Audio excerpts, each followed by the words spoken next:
आशुतोष, दिन भर की रिपोर्टिंग हमने आपकी देखी और हमने आपकी बहादुरी भरी जांबाजी देखी वहां पर, लेकिन इस समय अब जब रात हो चुकी है, असली चुनौती अब है। तो क्या क्या चुनौतियां आप देख रहे हैं वो हमारे दर्शकों को बताइए इस समय की। और अगर आप अपने कैमरामैन से कहना चाहें, हालांकि बहुत अंधेरा है, लेकिन वो हमें दिखा सकते हैं कि इस समय आप कहां खड़े हैं और वहां क्या चल रहा है।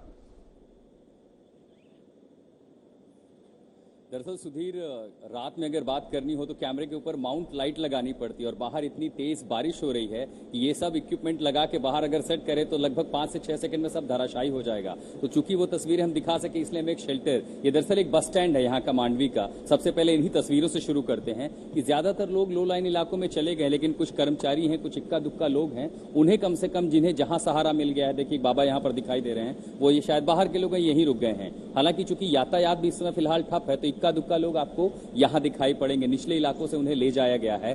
दिन भर चूंकि ये पूरा माहौल ऐसा रहा और चूंकि लैंडफॉल जो है वो रात में होगा और 12 बजे रात को, वो भी वो समय जब दरअसल ये शहर आधी नींद में होगा, गहरी नींद में होगा। लेकिन हालांकि डर भला क्या ही सोने देगी लोगों को, कैसे ही किसी को नींद आएगी। फिक्र हर किसी को होगी कि आखिर साइक्लोन का इंपैक्ट क्या होगा। लेकिन पिछले जो अनुभव रहे हैं, मैंने जो साइक्लोन को देखा है और खासकर जब उसकी रफ्तार का अंदेशा यहां तक लगाया गया कि 140 किलोमीटर प्रति घंटे की रफ्तार से होगी जब वो तटीय किनारे तक आएगा। देखिए प्रक्रिया शुरू हुई है, लेकिन 130 किलोमीटर की दूरी पर है मांडवी का ये इलाका, तो उसका प्रभाव यहां आने में कुछ समय लगेगा। और हवा की रफ्तार जो इस समय मैं देख रहा हूं, हालांकि सुबह कई ऐसे मौके आए जब ऐसा लगा कि पैर के नीचे जमीन नहीं है, इतनी तेज हवा के झोंके आ रहे थे। लेकिन अब जो वेलोसिटी है, पहले ये इंटरमिटेंट थी, अब ये लगातार है, कंटिन्यूस प्रक्रिया के तहत चल रही है और बारिश भी है। तो 12 से 1 बजे के बाद ये अपनी पीक पर होगा और जब ये पीक पर होगा तब उसी वेलोसिटी से जितने भी बड़े स्ट्रक्चर उन पर दबाव जब हवा का पड़ेगा, मैंने देखे हैं अनगिनत संख्या में पेड़ रास्ते भर गिरे हुए थे।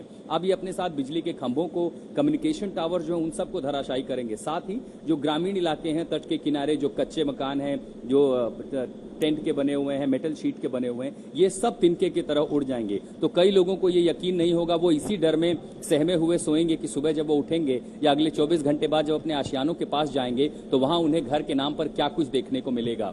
बहरहाल एहतियात के जो उपाय किए गए थे वो सभी, देखिए किस तरह की आवाजें मैं इस समय सुन पा रहा हूं और ये संभवतः टीन की वही शीट हैं जो कहीं से कहीं से उड़ रही हैं। ये नोट और अक्सर यही में देखिए इसीलिए कहा गया था लोगों को कि घर में रहें। अगर आप बाहर हैं, अंधेरा है, बिजली इसलिए काटी गई एहतियात के तौर पर कि अगर लोग कहीं वेंचर आउट करते हैं, तार गिरती है तो दुर्घटना में बदल जाएगी ये सारी घटनाएं, तो वो ना हो इसीलिए एहतियात के कदम उठाए गए थे। लेकिन कल सुबह हम इस शहर में क्या तस्वीर देखेंगे, प्रार्थना कर सकते हैं कि बस ये किसी तरह मंजर गुजर जाए, ज्यादा तबाही लेकर के ना आए, क्योंकि 1998 की तबाही इस गुजरात ने देखी है। हमने 2019 में ताजा तबाही की तस्वीर उड़ीसा में देखी है और पिछले गुजरात में भी 3 साल पहले ही ऐसी एक तबाही आई थी, साइक्लोन लेकर के आया था पोरबंदर और द्वारका, इन सारे इलाकों में। तो आज की रात बहुत लंबी है, अमूमन जितने घंटों की होती है ये वक्त तो उतना ही होगा, लेकिन इस डर में सहमे हुए लोग शायद इंतजार करेंगे सुबह होने का और इस उम्मीद के साथ कि सब कुछ उनका शहर जस का तस बचा हो, और हम भी यही प्रार्थना कर सकते हैं।